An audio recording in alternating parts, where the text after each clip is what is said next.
Looking for lights for a sewing room? Need to upgrade your craft room lighting? Today at the House of Hacks, we're going from this to this.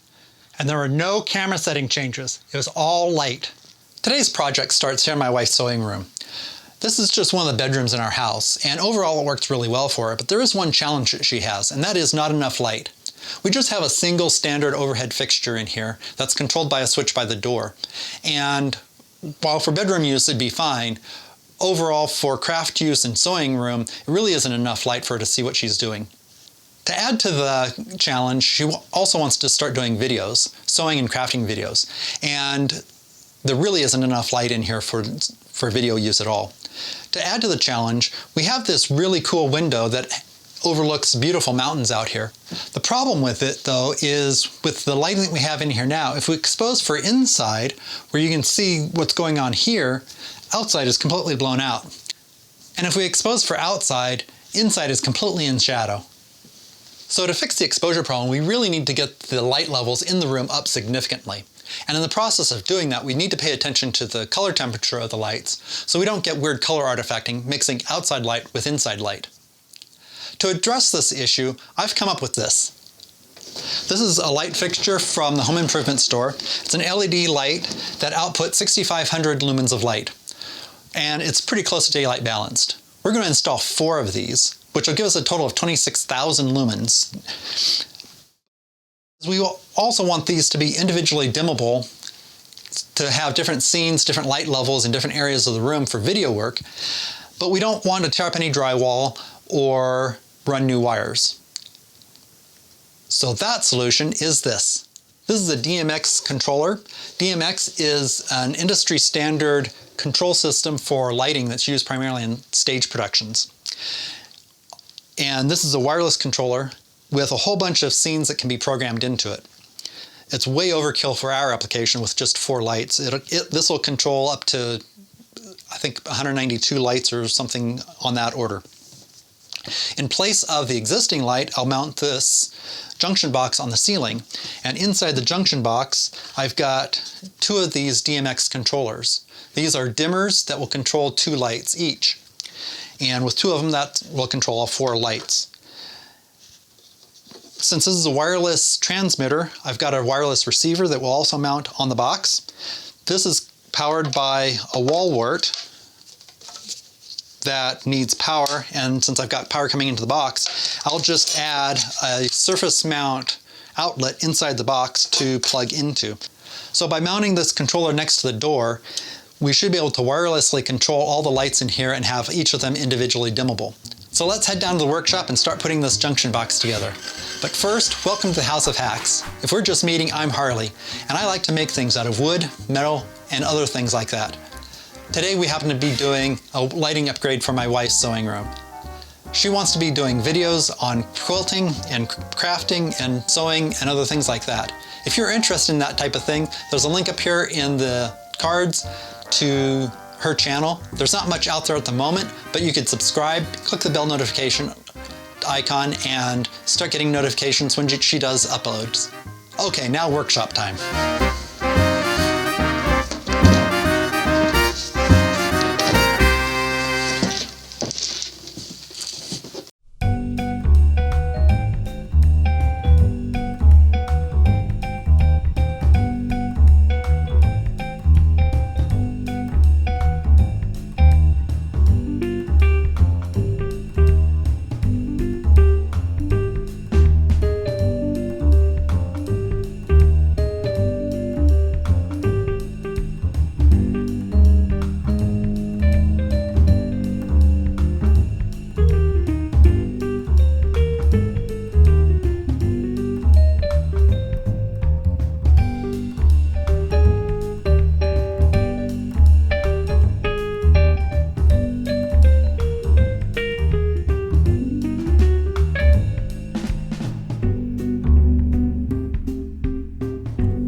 finishes up the low voltage wiring inside the box. Now I'm ready to wire the high voltage wires. The problem is I need to make holes where the wires will go out to the lights, and I don't know where those holes are supposed to be until I actually get the channels installed in the ceiling. So the next step is up here in the sewing room, I'm going to actually install the lights and the wiring on the ceiling. I've got 4 of these lights, as I've mentioned before, and I've picked up 4 of these surface mount boxes. These are designed for this type of application where you're installing wire on the outside of a wall, or in this case a ceiling. These are boxes that are designed to be a junction point, and there'll be one in the middle where these wires come out for each of the lights. The lights will not actually be mounted to these boxes. Instead, I've got some wood that I've machined down to be the same thickness as the box, and that's what the light will actually be mounted to. I'll have one on each end of the light to support the weight of the light.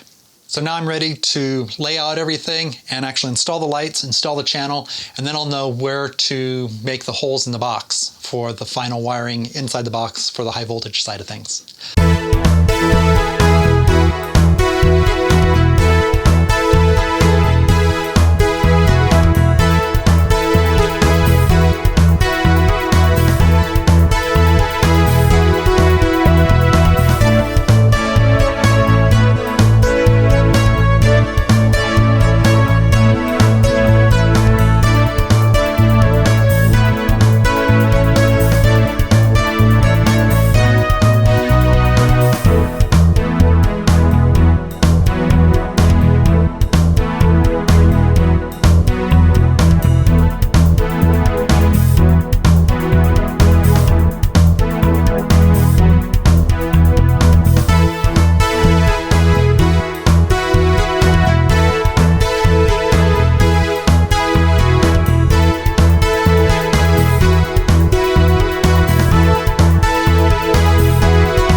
didn't show the boring parts of cutting wires and stripping them, but here we are with the box completely wired, ready to be installed.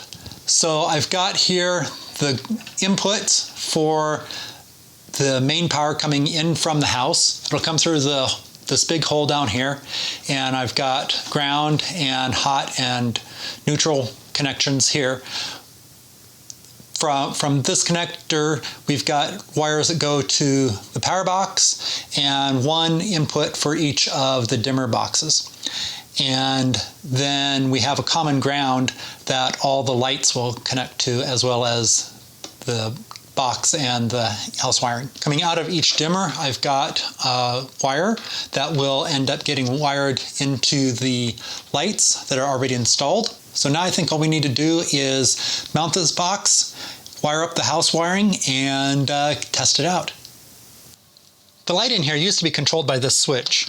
Right now this switch doesn't do anything because I have the power turned off. I need to reconfigure the wiring in here so the light up above, instead of being switched, is unswitched, and so I have an outlet here. The outlet will be used for the new wireless control panel that'll be used to control the lights.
That was a lot of work to get this up.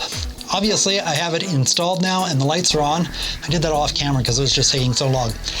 The biggest problem I had was these lines didn't line up perfectly with the holes, and so it was just kind of a pain to get it all lined up, put together. When it was all said and done, once it was all mounted, everything fit okay, but getting it up in place was a bit of a pain. I obviously have the power back on, everything's connected up, the lights are all working. We have a lot more light in here. I had to adjust the camera by 3 stops. So that's 248 times more light that we have in here now than before. So it should work really well for my wife for doing video work. The next step is to get this buttoned up and then start working on a mounting plate for the control panel.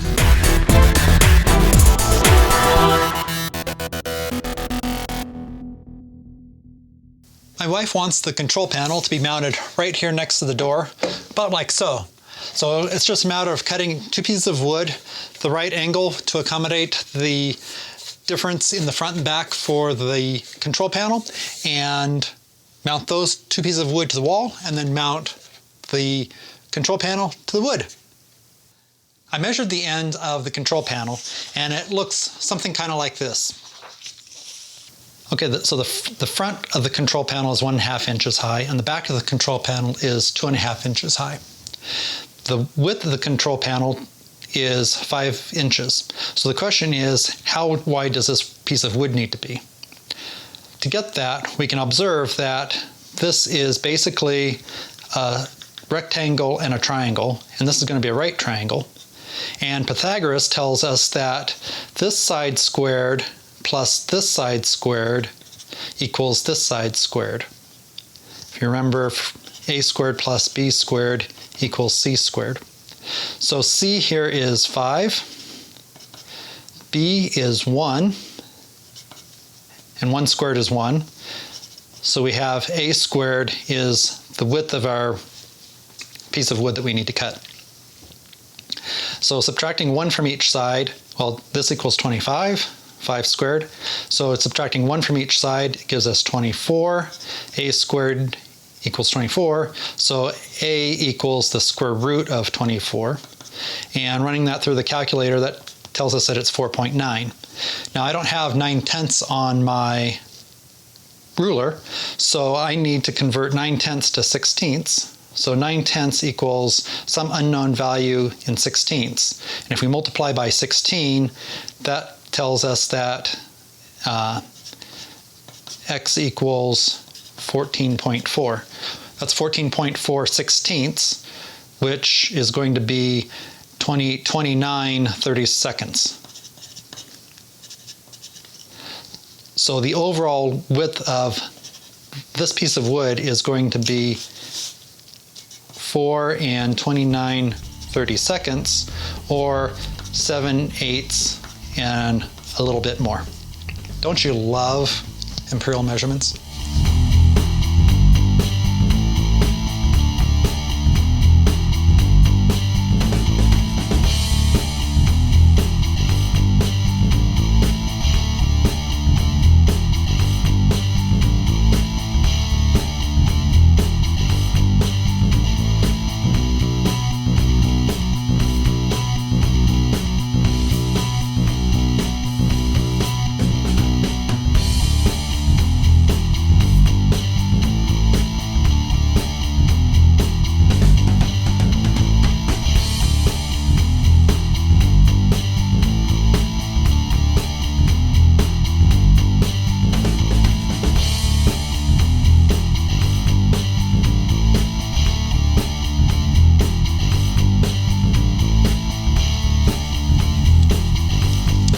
Well, those are installed, and it actually works. That's awesome.